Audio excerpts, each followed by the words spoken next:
Welcome to the Canadian Beef Cattle Podcast, presented by the Beef Cattle Research Council, the most popular content from beefresearch.ca, available on the go. Before we get into this week's episode, a quick message from the BCRC. In beef production, genetics play a critical role in both management and profitability.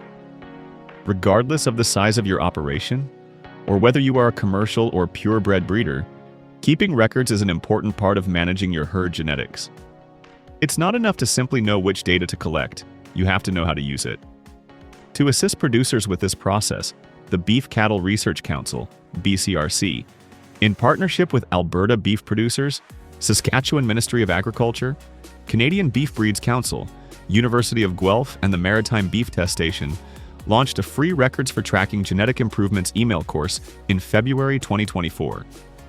A new updated version was recently released in November last year. Register for the course today and transform your herd at beefresearch.ca/genetics-course or by clicking the link in the show notes. This episode is titled Proper Management Key to Reducing Calf Scours. Get cow-calf pairs out onto clean ground, such as fresh pasture, and give them as much space as possible. That's how Ryan McCarron sidestepped a calf scours outbreak on his eastern Nova Scotia farm in 2019. McCarron, who farms with family members at Antigonish, about 160 kilometers northeast of Halifax, became alarmed when a few calves became sick and died early in the 2019 spring calving season. "It was a frustrating situation," says McCarron. "Calves were getting sick. We treated them, but several still died. Something had to change. Necropsy examinations showed the dead calves had picked up a harmful strain of E. coli bacteria, likely from fecal contamination of the soil in the yard next to the barn, which led to the serious and fatal cases of scours. The yard conditions looked good," says McCarron. "It wasn't muddy, the cows had clean udders, but the bacteria must have been in the soil.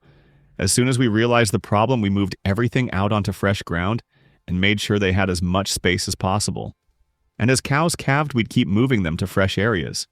We also made sure calves were up and sucking and getting colostrum. Getting cows and calves out to pasture solved about 98% of the problem. If we did have a sick calf, we'd treat it and keep it away from other calves." The McCarrons run a commercial cow-calf herd of between 150 and 180 head, depending on the year. McCarron says while he only has so much pasture and hayland, he was practicing his version of the Sandhills calving system by moving cow-calf pairs to fresh ground and away from cows and heifers that had yet to calve. McCarron's relatively simple approach in dealing with scours is exactly what veterinarians across the country recommend as a key management practice for reducing the risk of calf scours. It isn't the only management tool to keep calves healthy, but keeping animals clean and dry on well-bedded calving grounds or on fresh pasture during the calving season is an important part of reducing disease risk. To further improve future calf management, McCarron delayed the 2019 breeding season, so cows will start calving in early June 2020 instead of May. He says the weather can be a bit more unpredictable in early May, and most pastures aren't quite ready for turnout. With June calving, the grass will be ready, so cow-calf pairs will have plenty of clean, fresh ground available. And since we finish our cattle, we don't have to worry about calves being a certain size for the fall calf sales, he says. Calf diarrhea, scours, is the primary cause of death in calves from 2 to 30 days of age. Scours can be caused by pathogens such as viruses, bacteria, and microscopic parasites. Most of these pathogens do their damage in the intestinal tract. Several mechanisms go to work there, all of which cause diarrhea or scours. Rotavirus, coronavirus, and cryptosporidium, crypto, can be carried by healthy heifers and cows and are shed into the environment in their manure. Cryptosporidium is particularly troublesome because no effective treatment nor vaccine is available despite extensive research. Bacteria, such as certain strains of E. coli and Salmonella, invade the deeper layers of the intestinal lining, rapidly destroying it, with the infection causing release of blood and mucus into the diarrhea. If cattle calve in the same area year after year, the soil can become contaminated with scour-causing pathogens. Newborn calves often pick up the pathogen from feces of other animals and from contaminated soil and water. While not all calves will become sick, their guts can serve as pathogen multipliers. These calves shed an increasing load of pathogen onto the calving ground, Then younger calves come along and pick up the heavy load of the bacteria. The dose load of pathogens overwhelms the calf's ability to resist disease, and suddenly the beef producer is dealing with a bunch of sick calves. In southwest Ontario, Jenna Funk, a large animal veterinarian, has 2 key management tips for producers looking to keep newborn calves healthy. First, keep cows and newborn calves as clean and dry as possible. And second, don't mix young and older calves.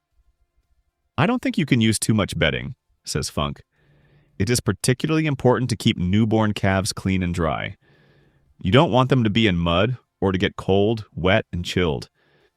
Move them onto concrete flooring or higher ground with well-drained soil and provide lots of bedding. If a calf gets cold, wet, and chilled, it weakens their immune system and they are not able to fight off bugs. She also urges producers to keep newborn calves separated from older calves. Keep them in like-age groups as much as possible, she says. If you have day-old calves, for example, don't mix them with calves that are more than 2 weeks old. Newborn calves commingled with older calves, particularly if they are concentrated in a relatively small area, and particularly if weather conditions are cool and wet is really the ideal scenario for the development of a Scours outbreak in a cow herd. By keeping the more vulnerable newborn calves on clean ground away from the 2-week and older calves that can be a reservoir for infectious causes of Scours, the risk of a Scours outbreak is greatly reduced. In southern Alberta, Steve Hendrick, veterinarian with Coaldale Veterinary Clinic, says a herd health program that includes Scours vaccines for cows and heifers can be effective in helping reduce the risk of calves getting sick.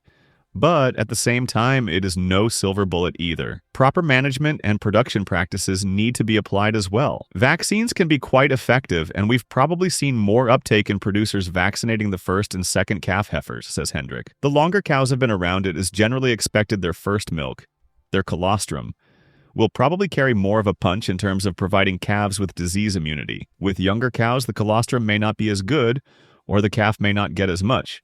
So the vaccination program provides some insurance to enrich that colostrum. Depending on the product used, the primary vaccination is administered anywhere from 2 to 4 and even up to 8 weeks before calving, with a booster shot recommended before calving. Producers need to consult with their herd veterinarian to decide if or which Scours vaccination program is right for their farm. While a Scours vaccine is one management tool, Hendrick emphasizes the importance of also applying proper management. Keep a designated spring calving area separate from the winter feeding area, just to minimize the amount of manure and risk of disease contamination. If there's a snowstorm during calving season, Hendrick has seen producers use a tractor to blade snow off areas of the calving field, so cows and calves have a relatively dry place to lie. Applying bedding to cleared strips is also a good idea. And somewhat as a biosecurity measure, if a sick cow is being treated on the farm, don't put her in the calving area. It's tempting because it is handy, says Hendrick. A sick cow could have something infectious that could be transferred to calves. Cheryl Waldner, professor at the Western College of Veterinary Medicine in Saskatoon, says however it is achieved, the main objective in reducing the risk of Scours is to minimize the environmental exposure to fecal contamination. Have clean cows, calving in a clean area. There is no one single approach that works, says Waldner. Keeping the herd and calves healthy involves applying proper management in several areas, particularly during that critical first couple weeks of a calf's life. Waldner says the big picture of producing healthy calves starts with proper bull selection to produce a vigorous calf at birth. And she points out it is also important to ensure cows are fed a proper ration and maintain a proper body condition heading into calving season. Part of that includes supplying cows with proper vitamins and minerals, says Waldner. Particularly in a dry growing season, vitamin A and E can be deficient in forages, so producers need to be vigilant that cows are receiving sufficient vitamin A and E in the weeks and months before calving, so it can be passed along to calves in the colostrum. Keeping the herd and calves healthy involves applying proper management in several areas, particularly during that critical first couple weeks of a calf's life. Waldner emphasizes the importance of getting good quality colostrum into newborn calves within the first hour or so after their birth. Recommendations can vary, but a good starting point when intervention is necessary is to ensure the calf gets at least 1 liter of good quality colostrum within 4 hours after birth, and then either nurses from its dam or receives another liter of colostrum before it is 12 hours old. Waldner says when dealing with first calf heifers that are mismothered, or in the case of twins being born, For example, calves may need to be supplemented with a high-quality powdered colostrum product. There are several good quality colostrum products on the market, she says. They aren't perfect. Not as good as fresh colostrum from the cow. But at the same time, when fed to newborn calves in need, they will literally save lives. Veterinarians recommend feeding calves colostrum, which contains anywhere from a minimum of 100 grams of immunoglobulin G or up to 200 grams. The best source of supplemental colostrum is from within your own herd. The freshly calved cow can be milked, or colostrum can be collected from another cow on your farm and frozen for up to 1 year. Avoid colostrum sourced from other farms to prevent bringing unwanted diseases to your herd. It is important producers have a good working relationship with their herd veterinarian to discuss how a Scours vaccination program might benefit their operation, says Waldner. At the same time, the veterinarian can provide input into overall management and herd health programs. Vaccines can be effective, but there is currently no vaccine that will, by itself, override a serious disease challenge from management or the environment.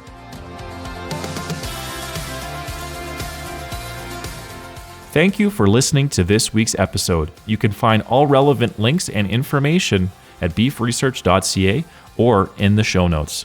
The Beef Cattle Research Council is funded by the Canadian Beef Cattle Checkoff and strives for excellence in the production of Canadian beef, cattle, and forage through research, innovation, and extension. Tune in every Tuesday as the Canadian Beef Cattle Podcast delivers straightforward insights, expert information, and a wealth of practical knowledge for Canadian beef producers. Subscribe now.